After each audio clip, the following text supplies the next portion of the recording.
上班吃饭去了。不是，这个是医院，应该是会有人，对不对？没有。你看我的朋友都是看他感冒到医院，有生病了到医院去。这时候你都是看他有一个药，都给他吃就可以了呗。到医院去。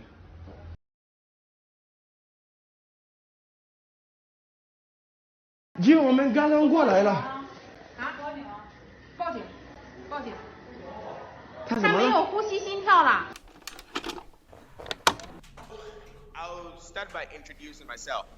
My name is Jeffry. I'm a Ghanian, and I used to live in Beijing. I came to China 2015. I came to do my master's in Shenyang Aerospace University. Okay. So I finished my master's, and then I found a job in a little city called Tanzhou in the Hebei province. So I was working over there for like over 3 to 4 years. I was almost 4 years there. So I established, a very good relationship with my boss and everybody there. So everything was nice. I was a little bit popular in that city because it was a very little city. Right. So I know how I that goes. I started a new YouTube channel and a Facebook page. But the Facebook page was going better because I had the views, I had more interactions and ongoing. So the coronavirus started. And then there was this mistreatment of Africans in Guangzhou. So I spoke about it. Yeah. And then there was this day where I saw the news on our WeChat platform. You know, like in China, we use WeChat more often. So the Ghanaian society has a WeChat platform. So I was just scrolling through the WeChat group, and then they said, what was happening that day is a Ghanaian boy died, and this is what happened. They took him to 4 different hospitals in Qingdao. So they took him to the first hospital. They said they don't know what is wrong with the guy, so they can help. But of course, you wouldn't know until you find out. So they rejected. They went to the second hospital. The man said that he was a Chinese herbal doctor. He does only Chinese herbal medicine, so he cannot help this guy. They went to the third one. They said no, and they went to the fourth one. And then the fourth one called another hospital and told the hospital that this is what was going on. So the hospital said, okay, come over. So on the way to that 5th hospital, the guy passed out. He died. So they informed the Ghanaian embassy. The Ghanaian embassy said, well, if he's dead, there is nothing they can do. All they can do is they can arrange and send the body back home. Right. So when I heard that message, I was very furious. I was very angry, and I had a platform. So I decided to make a video to speak about the whole staff. All my young funny room, and a black man a down for the castle. Oh, Nipa Kone Yare, or Yare to the more fun and go inside upon a doctor and push it. So I made a video, and then I put it on Facebook. And just within like 2 hours, I was hitting like 15,000 views, and people were calling me, people were texting me, people wanted to find out what happened. So I made a part 2 of the video after 2 days, and it also hit a very good number. So it was like a month passed. I was there and I got a call. I don't know how they got my number. I don't know how they understood what I was saying in the message. Because your video, you were speaking a different language, right? Yeah, I was speaking the Ghanaian native language in the video. So I don't know how they got to understand, because it's only Ghanaians who can understand the language. Nobody can. So this guy called me speaking in Chinese.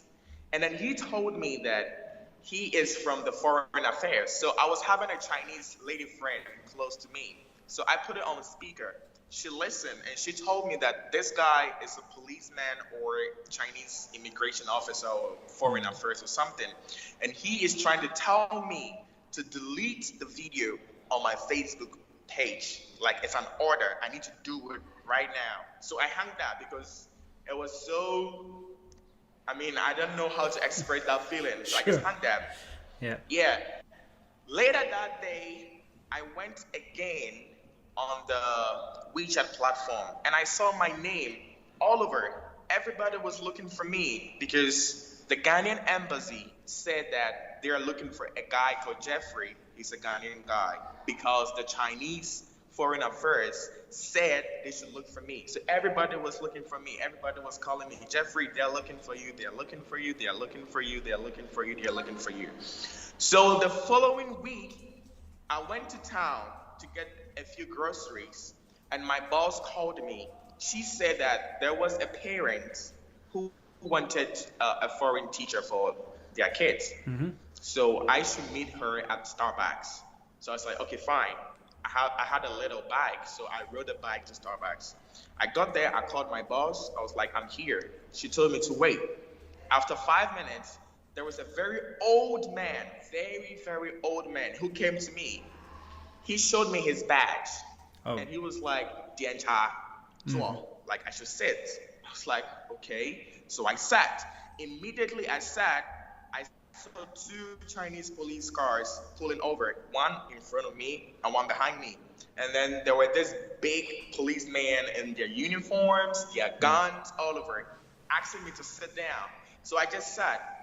After 2 minutes, my boss came, and he was like, Jeffrey, they said you made this video. Do you work for CNN or BBC or any American news, whatever media? I was like, no, I don't work for any American news media. And then my boss said, so why did you do this video? I was like, that is what I do. I do videos, not about China, about myself. And it's not even, it has nothing to do about China. It has everything to do about my country and my country people. So they were like, okay, the police people said you were supposed to leave China. And that was on Wednesday. So there is a flight from Beijing to Ghana on Friday. And you were supposed to be on that flight, and it's for free. And I was like, but I haven't told anybody I want to go to China. I want to go back home. My papers are all correct. You just renewed my visa for me. I haven't done anything. I'm not a criminal. I haven't done anything. And so the policewoman, one of the policewomen, spoke to me that I have to follow them to the hospital to make the coronavirus test. I told them that I'm not following Chinese police and Chinese people to the hospital. What if they kill me? They laughed. So I pulled my phone and I started making a video that, okay, look guys, I'm in China. I didn't do anything bad. These police people are telling me to blah, blah, blah. So the police asked my boss, what is he saying? My boss translated that. And she said, no, we are not going to kill you. We just want to take you to the hospital. I said, no, I want to go home. So they said, okay, fine. They made a call. After 10 minutes, there were 5 police more cars. So the police cars in total was like 8 cars just for me, just for one person. There were 8 police cars. So we drove in a convoy to my neighborhood. When we got there, we went inside. Now, so here was the funny part. I think the other cars that came, they had very short policemen. So their boss told them that they were supposed to bring the taller ones because the Heron is tall and looks very strong. So I even laughed. And all this while, they didn't know that I could speak Chinese. So whatever they were saying, I could hear it. The other policemen were telling the other policemen to make their masks very well because I could be having the virus, or if I don't have the coronavirus, I could be having any other virus. That I don't take my shower. I probably didn't brush my teeth this morning, so they should distance themselves from me. Wow. So when we got to the elevator is supposed to take probably only 10 people, and here are like 16 policemen. So I went inside. My boss followed. The 2 CID people and the old man and 2 policemen followed. And the other policeman used the staircase. And I was living on the 32nd floor. So they walked from the first floor to the 32nd floor. So when we got there, I was living with my wife and I had a newly born baby. My son was just 3 months old. So I knocked the door. When I knocked the door, they asked me, why am I knocking the door? Don't I live here? I was like, yeah, I live here with my wife and my son. So my wife opened the door. When she opened the door, she was so surprised. She saw a lot of policemen behind me, and they just went inside. with your shoes. I mean, I lived there, but when she opened the door, I took off my shoe, and they saw me doing that. But they went inside with their shoes. Of course, they went inside, and then they asked my wife to bring her passport. She brought it. Everything was neat. Everything was okay. And they said they didn't come for my wife. I have to leave China alone on Friday. So I started getting angry, and I started speaking in Chinese. I was like, first of all, everything you guys have been saying from the beginning, I understand. Secondly, I am not leaving this country without my wife and my son. If you guys want me out of this country, I'm going with 2 of them. They were like, okay. They made a call. I don't know who they called. They called this guy who said that, okay, whatever. And then later, they told me that I have to leave the country with my wife and my son.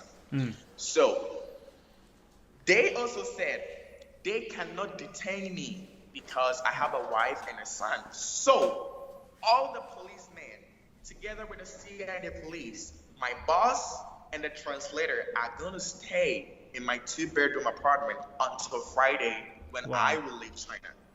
And that was one of the most craziest thing I've ever heard. So this policeman were in my house, smoking in my house, talking out loud in my house, using my bathroom and my toilet without my permission, went into my refrigerator without my permission, used my dispenser, drinking water from my glass without my permission.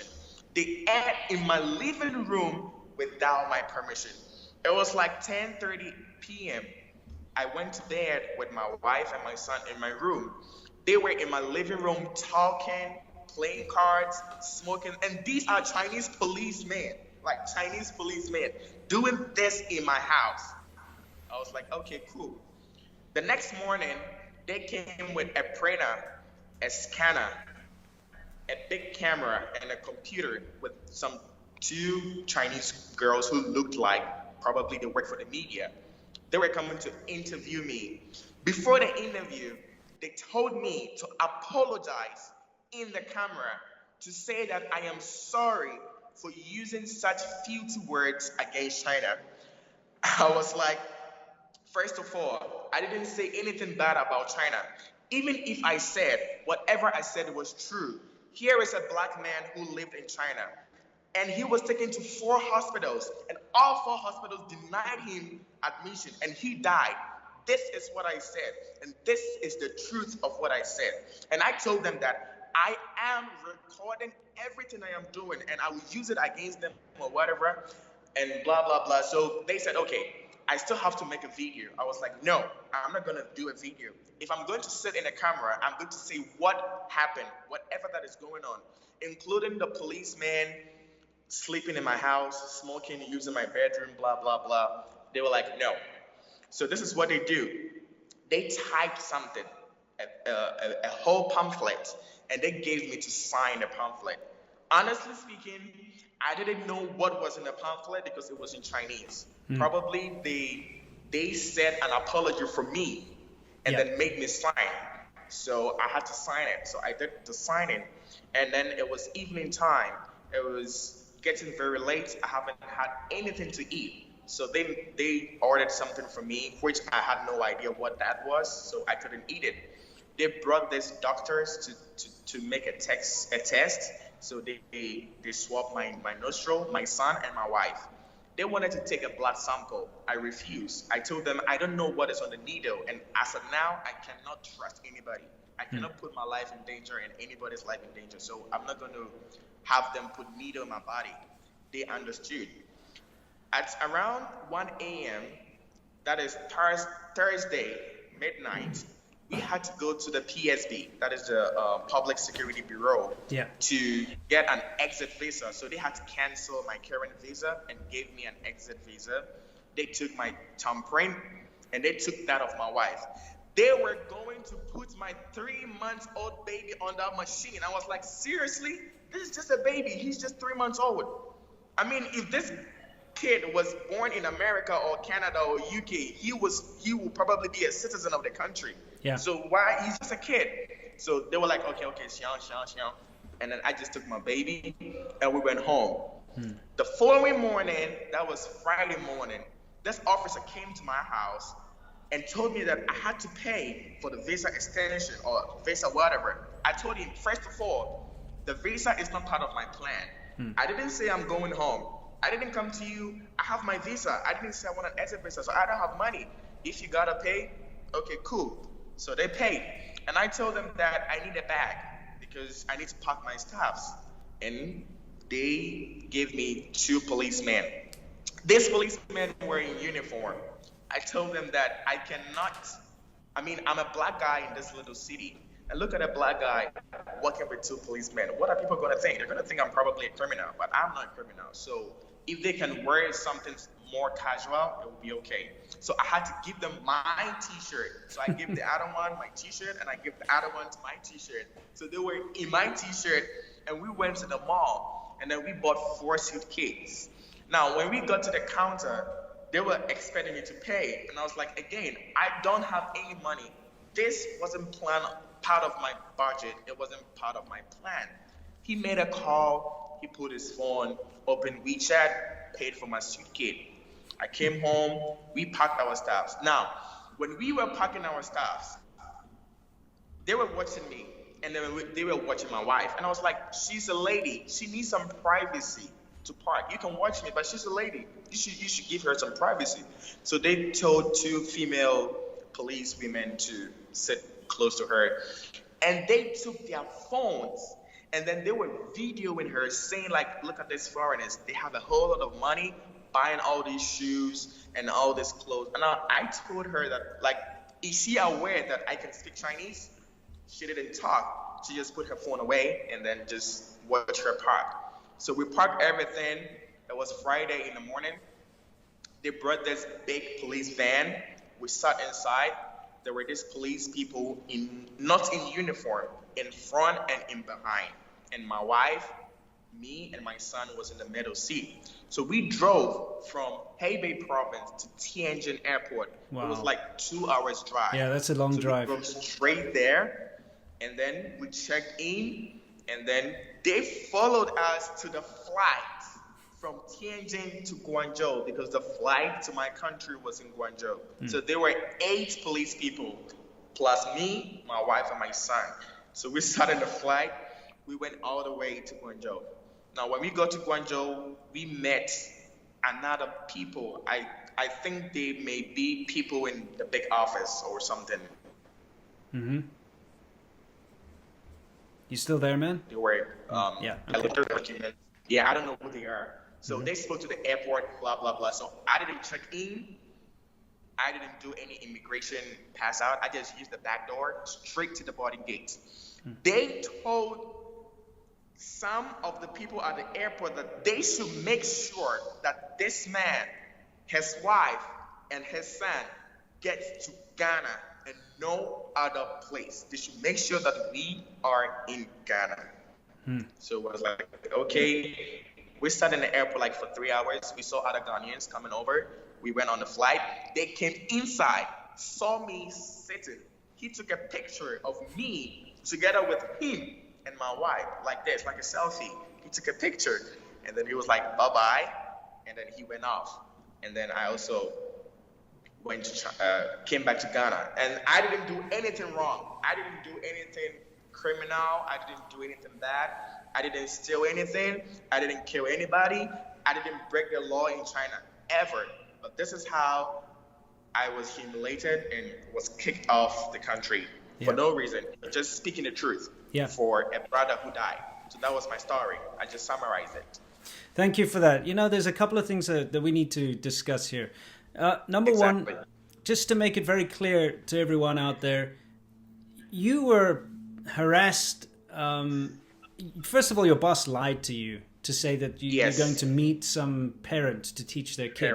And he had set up for the police to arrest you at the Starbucks. So he lied to you about that.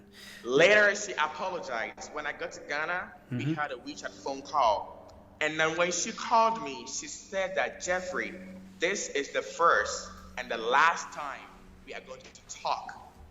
First of all, I am sorry. I had no option. The police told me to tell you that there is a parent who wanted to have a class. I have no option. I had to say that. For some part, I understand her. But for the other part, I mean, so she lied to me, but she says the police told her to do that. Well, it shows you that, you know, if you're a citizen in China, you have no option but to follow what the government says, even if it means betraying your friends, your employees, you know, your family. It doesn't matter. It's very telling of what's going on. So she lied to you.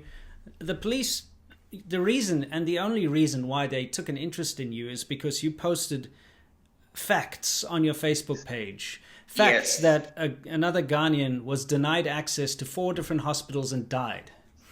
And he died. This is not the only story about that. You know, there was that pregnant couple, and because they were black, they were not allowed inside of the hospitals, right?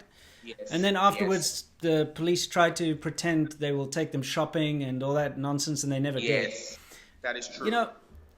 You know, I'm also African. I know I don't look African, but I am. I'm South African, right? So I understand, because I get the same, when I was living in China, I would get the same harassment from the police, because they would see, hey, there's an African living in this building. Then they would always come to check on me. But when they would open the door, they see I'm white, and they'd be all of a sudden get confused. They're like, why are we here? You know? But they still have to check my passport at the middle of the night, sometimes 12, midnight, 11:30, and they would come randomly with 8 police people in, those tall guys in the uniforms you're talking about. So I understand. Yes, I do understand. Tall. Yeah, they always get the tallest guys. So they arrested you at the Starbucks, and they followed you all the way to your house. Yes. Stupid amount of police for one person, and then they stayed with you in your apartment. House for 2 days. Yeah, and they didn't leave you until they made sure you were on the plane. But, nothing that you've told me is surprising to me, because this is not the first time I've heard this. And of course, I've experienced these things. I've had run-ins with the police in China as well. And the fact that they're smoking in your house and you have a 3-month-old baby and, that kind of thing, they don't care. I actually told them that, please, I have a baby and he's just 3 months old. He's just 3 months. I have a baby. So you cannot smoke. He was like, okay. Later in the midnight, I could feel the smoke all over my room, because my room had a window inside the room that could, like, you can stand in my bedroom and talk to somebody in the living room. So the smoke could come inside my bedroom. I still told them, like, see, the smoke is all over, but they just didn't. In the morning, I went to my washroom. I almost threw up. It was messed up. It was totally messed up. I wish I could use words to explain, but it's gonna be very disgusting. So you can only imagine what they did in my washroom. It was so heartbreaking. I was like, this is the police. This is not any ordinary person. This is the state police in my house doing this. Yeah. It was so sad, and it was so bad. I couldn't. And when I called the Ghana embassy, from the way they were talking, I could see that they were scared. They didn't want to get involved in rescuing me, because they probably thought that, or they were also threatened that if they did something to save me or to speak for me, they were also going to be kicked out or something. Yeah. So when I called them, they couldn't do anything. They couldn't say anything. They were just quiet, watching everything happen. And I could also understand, because they were afraid, of course. They were scared. So I was just like, okay. This very clearly shows how afraid of the truth the Chinese government is. Because, and also, people have to realize out there, the treatment that they've shown to you, the way that they, first of all, try to make you do an apology, a public apology, and sign a confession. They put so much effort into one guy who just put a Facebook post that told the truth, right? And you have to understand how important it is for them to make sure that nothing comes out of China except what the government wants to come out of China. And that's why we don't hear about all the terrible things that happen in China. It's because I'm very sorry to interrupt. The guy that called me first, he called from, I think, the southern part of China. The one who told me to delete the video. His Chinese wasn't that clear. But according to my female friend, he said I should delete the video and probably make another video to clarify that it wasn't their fault. The guy drank a lot of beer the night before. So I just told my friend that just cut it. I'm not going to do anything. Yeah. So they were actually trying to make me do another video Yeah. to make China have a good name, like to make China out of the problem. But I just didn't pay attention to whatever they were saying. So they had to find me. So my neighborhood called me some time ago. I didn't even realize. They just called me and they were like, they were doing a genuine registration again. What is my name? Where do I come from? I said I was African. They were like, are you sure you're African? Are you not American? I was like, no, I'm not American. I don't have anything to do with America. I'm African. They were like, okay, so I live here permanently. What am I doing here? I was like, it was too much question for just a neighborhood person to ask me. But I just answered all the questions. But that day when they arrested me, I could connect the two of them. I was like, okay, so it was because of this they were asking me all these questions, and they were still pushing America to me. Yeah. Even on that day, they wanted me to apologize.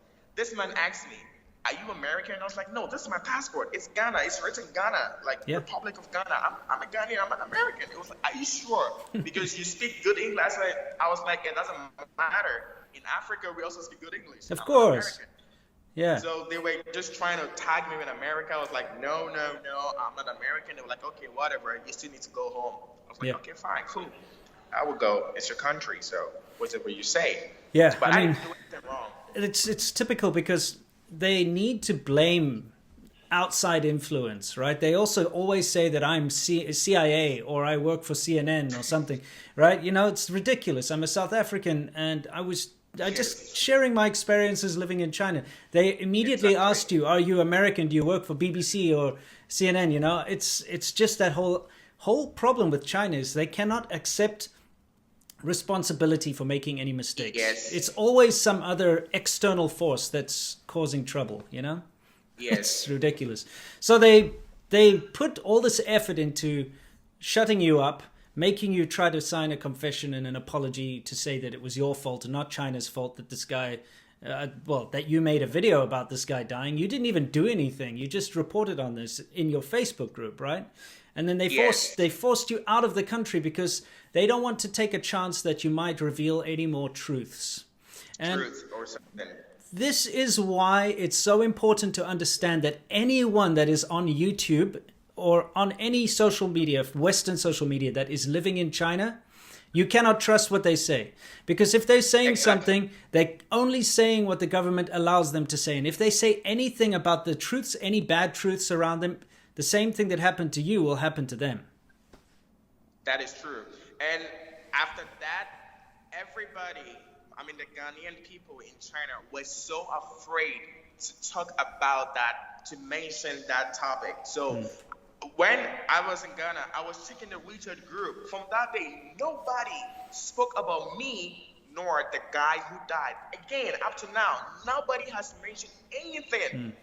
And if anybody wants to ask me what happened to me, they don't do that on WeChat. They do that probably on WhatsApp or on Instagram because they know probably if they text me on WeChat, it was gonna give an yeah, they whatever, can see it. so. Yeah, they can see it.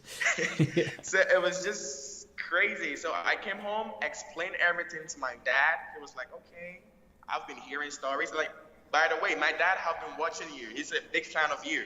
So he was like, yeah, I've been watching that white guy from South Africa. He has been seeing a lot. So you are just a confirmation of whatever that's happening in China. I was like, yeah, it's so real. Like, everything happened like a movie. That day when the police came, I felt I was on a movie shot. Yeah. It was so like just for me and all these policemen. And the women was telling them that why did they bring such short policemen? He told them to bring the big guys, the taller ones, because I look so scary. Yeah. And I was just looking at her. She thought I don't understand Chinese. Later, I made her know that I can understand whatever she said and I could speak Chinese. And she just brushed it off. Like, I'm doing my work. I have to do my work. Yeah. I don't like the fact that I'm kicking you out of China, but it's an order straight from above. Yeah. So I cannot do anything about it. I was like, okay, it's fine. I'll just go. But I'm not illegal in China. I'm not a criminal. I am here helping the Chinese community. I am a teacher. I'm teaching your kids. I'm teaching all of you your kids. I'm not doing anything bad. I'm actually doing something good for the country, for the city, and for the province. And then I just spoke the truth. But if you're kicking me out of the country, I cannot do anything. So I was really heartbroken. I was angry. I was furious. I was all the emotions mixed together. But I had no option. I just had to leave. Sure, of course. Hey, listen, man. You've got it. This is a fantastic story to tell. And if people want to get a hold of you, what is your channel? Do you have a channel, Facebook page? How can people contact you? Yeah, so right now, my Facebook page and my YouTube channel, it's DeepMinder, like DeepMinder, DeepMinder. So DeepMinder, both on Facebook and on YouTube. Okay. Yeah, people. So that is where I posted these videos, and that is why I'm here now. Yeah. Well, thank you very much, Jeffrey. Your story is very important because very few people have the courage to speak out like you do. Yeah. I get contacted by a lot of people privately who tell me very similar stories, but because they have family still in China, or maybe they're afraid that their lives are going to be affected or whatever, they never come on camera. So I'm very grateful for you to come out and just tell the truth like this. And everybody who's watching this, you have to understand the courage that it takes to deal with a situation like this. And so thank you very much. And I mean, this may just help another person. This may just inform somebody. It may just put somebody on the right track. I mean, we have to do it. I don't blame the whole of China. I don't blame Chinese people. When I go to Ghana, I have a new job. I am a translator. I work in a Chinese company. I translate from Chinese to English or Chinese to whatever, and from English to Chinese. I love the people I work with. They don't know whatever that happened to me. I haven't told them. Yeah. Probably if I did tell them, they are going to run away from me because I have a problem with the CPP or the Chinese government. So I haven't told them anything. Let's don't tell them. Just don't tell them. Yeah. Oh, fantastic. So I didn't tell them, but I'm having a very nice relationship with them. But it's very good. People get informed, and people get aware. Yeah. Fantastic. Well, you stay awesome, man, and I can't wait to speak to you again. And everybody knows how to get a hold of you now. The links are down in the description. So stay safe, my friend, and thank you very much for coming on.